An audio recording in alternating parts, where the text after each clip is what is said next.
Welcome back to our Shining the Spotlight series, where we shine the light on incredible initiatives that are working to drive positive change in STEM. Today, we are joined by the wonderful Hack Your Future Denmark, and we've had the pleasure of collaborating with them and their students on multiple occasions and are just forever inspired and impressed by the great things that they're doing. I'm joined by the founder of Hack Your Future Denmark, Christopher, and it would be great if you could please introduce yourself. Thanks so much for having me, Ellie. And thanks for the support over time. And also thanks for the kind words. That's always really nice to hear. I'll say a few words about myself and then talk a bit more about Hack Your Future, which I think is the real focus of things. I never like to have the focus that much on myself. Real quick story. I am not Danish myself, even though I lead Hack Your Future here in Denmark. I came to Denmark about 10 years ago and then have basically a background in business school or a background in business and used to work at the intersection of arts and commerce when I came to Denmark. So, of course, knowing what Hack Your Future does, being kind of at the intersection of tech and the labor market integration of refugees, you might wonder, okay, how do those things even go together? And that's essentially a part of my story, that I'm a little bit of an entrepreneur against my will, I would say. So even though I have the business background, I think I never really saw myself becoming an entrepreneur and following that career path.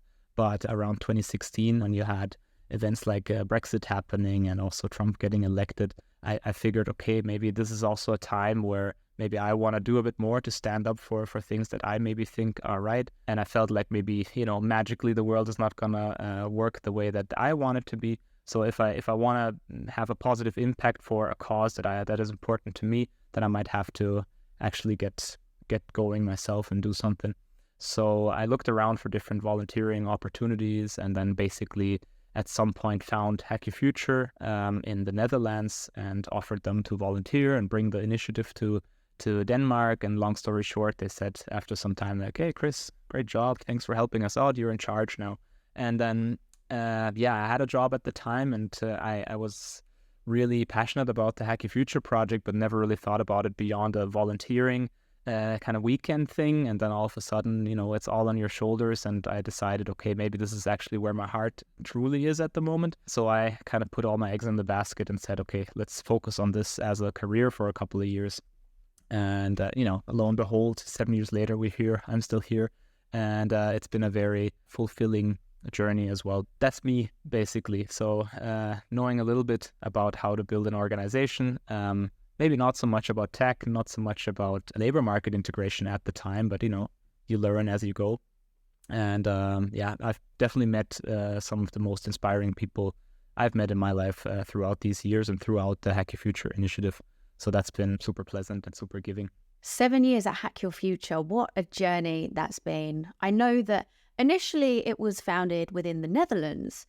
So I'm curious, what are the founding stones of Hack Your Future? The idea originally came from a man called Gijs Korstens in the Netherlands, a good friend of mine as well now. He basically saw that there was, at the time, due to the Syrian civil war, a lot of people as refugees coming into Europe and maybe being very highly educated, but at the same time struggling severely to connect with the labor market in the new home country.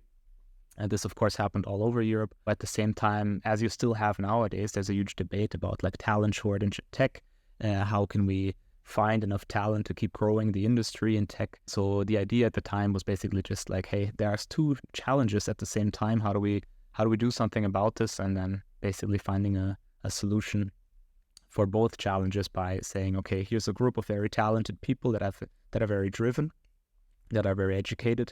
Let's bring them through a bootcamp format, an upskilling initiative into the labor market in tech, where we actually severely need the worker and the labor force.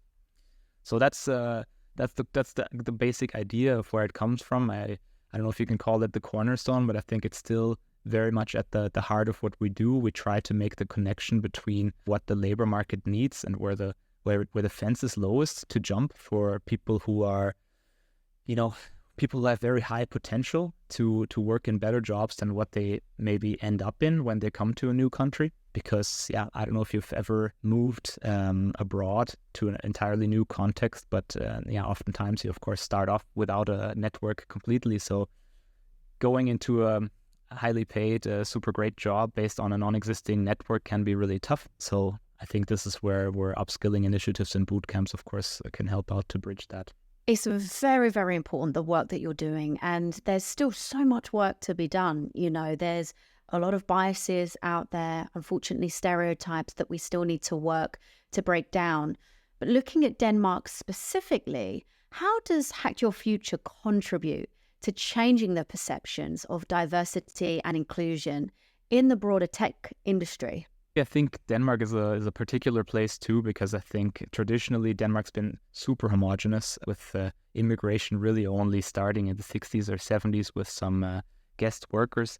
So still to this day, you can really sense that it's a very homogenous culture. So when you talk about diversity, there's a lot of work to do in order to look around you at any given employer and feel like, okay, if I look differently, am I represented anywhere around here?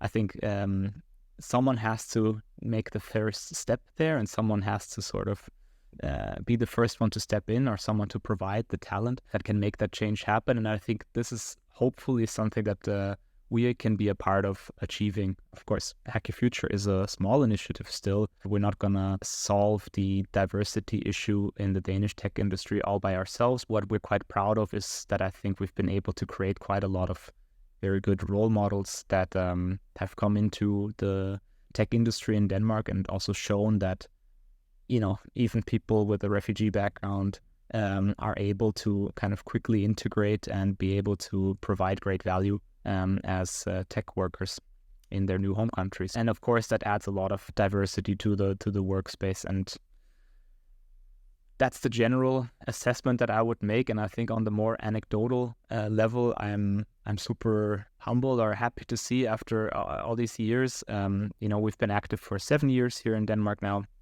And I've just recently realized that one of the big developer meetups here in Copenhagen, the JavaScript meetup, is actually almost entirely organized by former Hack Your Future graduates or students.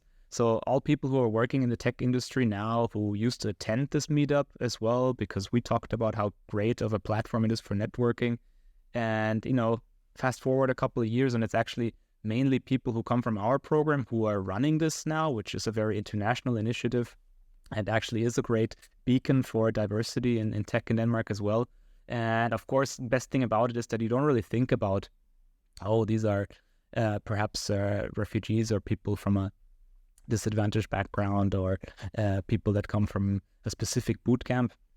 No, it's just colleagues from tech from different countries that organize this. I love to hear this. It's that lasting positivity that you're having on folks. And can you share some more success stories, the transformative impact that Hack Your Future is having? Success stories, broadly speaking, I love the ones where we know that a person has come from a really tricky situation, where we know exactly, okay, maybe they were working in a supermarket despite having a good IT background and, having to work really hard, long hours in order to make ends meet for the family. And then just through applying themselves in the boot camp and kind of putting in the hours and putting in the work, actually being able to, maybe a year later landing in a very good company here in Denmark and making a solid salary, and then throughout the coming years also progressing through that career even more. I think that's super rewarding to see. So when you can really tell, okay, we know where this started and we know where it's going right now, and it's a world of a difference. I think that's amazing to see. We have had instances as well where people perhaps were asylum seekers and a little bit in a limbo, waiting to know, okay, am I gonna get a positive for my asylum request or not? But then because they did so well with tech and then got offers for jobs in Denmark, they were able to surpass this limbo basically and then just apply for a work permit straight away. I mean, that is beyond imagination how much that can mean for the individual, and also how mind-boggling it has been for us that this group of volunteers and this kind of ragtag group in the beginning being able to be a part of such a tremendous change for an individual, that was really, really nice to be a part of. And I'm mentioning this because it is so exceptional, but also at the same time, it's not something that happens very often, and it's nothing to be made light of. And I wouldn't want to give people the hope that that's always what happens, but it has happened. And when it does work out, it's amazing to see. So the 8-month program, what can folks expect if they get accepted? The simple version that we always try to say is that Hacky Future is a bootcamp, or it's a free bootcamp for people who cannot just simply afford a bootcamp. We focus on web development and data analytics, but let's leave that separate for now, because our core is definitely still with web development. That's why we've gathered the most of our volunteers for. So yeah, web development, because that's where we saw that there are lots of job openings. It's still a career that is possible to learn within a limited amount of time, and that has a tremendously rich career ahead of it. So we basically picked the technologies that were offering the broadest job opportunities in Denmark, so that you could basically learn a set of programming language and a set of frameworks that would enable you to seek jobs and then be able to find something with relative ease. So in our case, that was JavaScript, and then React, Node.js, going into using version control with Git, and then a bit of databasing with MySQL. That's basically the stack that we've been teaching. Nowadays, we add a bit of Next.js, TypeScript as well to the mix to stay updated. But a lot of these decisions are also up to our group of volunteers. Our volunteers are all IT professionals who work for various Danish companies. So they, of course, also come with their own opinions about, what is the next big thing? What do you need to know in order to land the next entry-level opening at their specific company? So gathering all this input and kind of transforming that into a cohesive curriculum is part of what we have to do as well, to make sure that we don't stagnate in the technologies that we educate in. But yeah, what to expect as a trainee at Hacky Future, I think, is also very important, because I think people should not expect to show up and then fold their hands in the lap and wait until the knowledge magically appears in their heads. It's a very hands-on program, and we always try to very much keep it that way, that it's all about doing your reading and your practicing at home, and then showing up once a week for an open workshop where you meet these IT professionals as well, so you can ask questions about wherever you got stuck, or ask more in-depth questions about where to go next. So it's very much a take as much as you can out of the workshop sessions, but don't necessarily wait for people to frontally teach you. So definitely all about keeping the hands on the keyboard and failing forward, making mistakes, and just getting feedback on that, because we believe that that's the quickest way to learn development, at least. Because I think you can probably spend an eternity on YouTube watching tutorials about how to learn React or how to build applications in React, but as long as you don't do it, you will not actually master it or grasp it. So it's all about taking action, and your volunteers, I know, are actually developers, so great way to learn even more so. But to be ready for the job market, you also need to get that sweet spot of the soft skills as well, now more than ever, right? So how do you feel that the softer skills are developed throughout the program? We've been trying to package it as much as we can in the way that we run the bootcamp.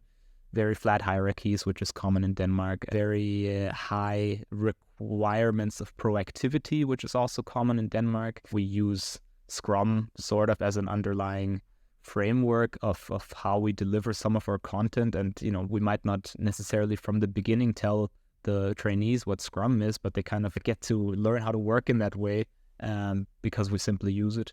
We're very community driven. That's super important. One of our big mottos would be, what you put in is what you get out. So I think we want people to help one another. We want people to openly ask questions in the workshops or on our Slack channels, so that everybody can learn from the answers and kind of not hoarding the knowledge for yourself. So a very community driven approach, making sure that everybody gets friendly with as many people as they can, that the different developer teams that we onboard as trainees, that they really become a cohesive group who who wants to support one another. And then, of course, the group can also help one another when it comes to the job hunt. So, if one person gets an internship or a job, perhaps they can put in a good word for the next person. So, that's one of the biggest things that we can help people or give people on their way. This network, basically, in the Danish IT industry, both from our volunteers, but also from their teammates. In terms of training, we have, of course, our trainings on how to do your CV, how to prepare for job interviews, how to do technical interviews, how to do interviews with HR, how to search for jobs on Danish different job websites, and so on. And every now and then we'll get external experts as well as yourself and your colleagues, for instance, to chat a bit about this in more depth. I really love the fact that everyone is in this together. Often, if we're embarking on a new challenge, whether that be the bootcamp or searching for a new role, it can feel like quite a lonely space. But you have that support system at Hack Your Future, and that's what's really special. Everybody wants you to do well. Hack Your Future measures success through getting folks jobs, of course, but how else do you aim to create a lasting impact on your students? We have the ongoing community on Slack. It's a huge part of Hack Your Future, of course. Should have maybe mentioned that earlier as well, that of course we have in-person sessions or workshops as well, but the Slack workspace is the one that's there always, right? And once you're in there, you remain in there. The network of people just keeps growing. So as long as you just log into Slack and check it every now and then, your Danish tech network just keeps bloating and bloating. So I think that is definitely a plus, but you need to be able to seize it as well. I think we can lead the horse to the water, but we can't make them drink sometimes. If people leave and don't check on Slack, then of course they're missing out on some of the really great content that gets shared there, the lively community that does a million different things there as well. Certainly, that's a big part of the impact. I didn't even think about mentioning this because it's such a key ingredient of what we do, that we have this 24/7 nonstop community where you can always ask questions about tech, about the job hunt, about whatever you need, and someone will be online to answer it. And it certainly most of the time isn't necessarily staff, because we try to stick to our own hours, because we have the opposite set of problems that we rather need to limit how much time we spend on it, because it is a bit addictive. And but yeah, someone will be there to help out, and that's the great community aspect again, that maybe one of the proudest aspects of this whole initiative, that it brings together so many great people who are willing to help completely voluntarily, people in a situation that they maybe recognize, or just people in a situation that's worse than their own, to get to a better place. I absolutely love that there's this Slack channel. Once you're in it forever, and it's a really great resource for continued advice. And again, there are people in there that want to help you. Volunteering is, of course, one way that people can help. So what do you tend to look for in your volunteers? What makes a good volunteer for Hack Your Future? We have so many great volunteers, I would say. So I think whatever we've been doing so far has been working pretty well. But I would say, of course, number one, people need to be really good at their jobs, and people need to be also happy to share that knowledge and be able to communicate that knowledge. So I think those are cornerstones of just being able to teach, essentially, transfer your knowledge. Proactivity can be super important, truly and deeply understanding what we're trying to do, by just reading our core values, reading through our website, trying to read our documentation as good as you can. And then I think most of it comes by itself. I would say most of the volunteers that we work with really get what we're trying to do, which makes it much easier to work with them, because they understand that being reliable is super important for us. Signing up for not just a week or two and then disappearing forever is not that helpful, but that rather, you don't have to commit for 6 months nonstop, but if you help out a week here and there for over the course of a year or two, helps so much more, because there's time to kind of learn the ropes and get familiar with everyone. And as a volunteer too, you actually have time to meet and engage with the trainees, get to know them, but also follow them along through their learning journey, which I also personally think makes it way more rewarding because you can see where people start and where they end up. For anyone that's watching or listening, or however they consume this content, how can they get involved? If you're not listening in from Denmark, then check out if there's perhaps Code Your Future or another Hack Your Future chapter somewhere around you. So that would be number one. Otherwise, then, you just go to our respective websites, fill out the online form that we have there, which usually is just about an email address and maybe some like key skills that we're interested in. And then most of the time, it just goes from there. We might have a little like onboarding call or a quick interview, something like that, just to vet and to see like, is this a good fit? And do we need this specific skill set at the moment? How about becoming a partner at Hack Your Future? There's a lot of ways to become a partner at Hack Your Future. The most important aspect for us is always that ideally you'd be interested in hiring from our trainees. I think if that's an absolute non-option for you, then I guess we would still take a donation. But I think then we're already in a territory where it's like semi-interesting only. So I think hiring is always the big cornerstone of like why we want to collaborate or partner with companies, because that's what we're doing. Like this is our whole reason of being, that we want to get our students working at great companies. Then hopefully there are more companies coming in that understand the value of this. And so it's not difficult otherwise. Basically, you just also go to our website, you find either a contact form or you contact us directly with our info@hackyourfuture.dk email, and then just ask like, hey, what do you need? Like, here's who we are. Here's what we think we can do for Hack Your Future, and then let us know if that works for you. And then, whoever answers that call or that email will most likely say like, well, hiring or money, those are the two things that really help an NGO like us. I will put all of the links and the info in the description box below. And I highly encourage, if you're looking to diversify your team, reaching out to Hack Your Future. I have firsthand experience collaborating with the students, and I have been forever inspired by their passion for continuous learning and actually really wanting to transform and change their lives and do great things in tech. So I can highly, highly recommend you do that. Christopher, for you, what change do you want to see in this industry? Well, I can only speak for the Danish tech industry, of course. And I think having been around this space with labor market integration for 7 years now, I feel like we haven't come very far in terms of diversity, equity, and inclusion. So I think I still would love to see a lot more being done with actually not just talking the talk, but walking the walk of including more people in various tech companies. So that sounds maybe like a very generic and simple answer, but I think that is still the first thing that comes to mind. Luckily, there are new legislations coming out now with much stricter ESG reporting and CSRD regulation that actually obligates companies a bit more to actually follow up on their sustainability and social impact goals.